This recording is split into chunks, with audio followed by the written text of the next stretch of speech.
मतलब वो अलग ही लेवल का बंदा था। ভারতের বিহারের পোলাপানের আন্দোলন থামানোর জন্য পুলিশ ব্যারিকেড দিছে, আর পোলাপান সেই ব্যারিকেড ভাঙ্গা খেলনা বানায় খেলতেছে।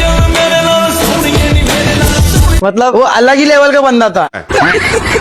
বিহারের পোলাপানকে উপরে পুলিশ ওয়াটার গান মারতেছে, আর পোলাপান সেই পানিতে গোসল করতেছে। डिप्रेशन। আবার পুলিশে জিগায় টিকার গ্যাস নেই হে কে আবার। टीयर गैस की व्यवस्था नहीं है।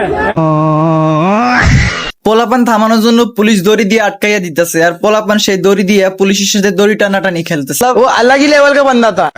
এখন পুলিশ কোনোভাবে ওদেরকে আটকায় রাখতেছে না, পরে পার্লামেন্টারিতে সবাই দিচ্ছে আটকায়া, আর পোলাপান সেই গেট ভাঙ্গা সুরা হাঁটা ধরছে। পোলাপানের উপর পুলিশ লাঠি চার্জ করতেছে, আর পোলাপান সেখানে দাঁড়ায় জাতীয় সঙ্গীত গাইতেছে।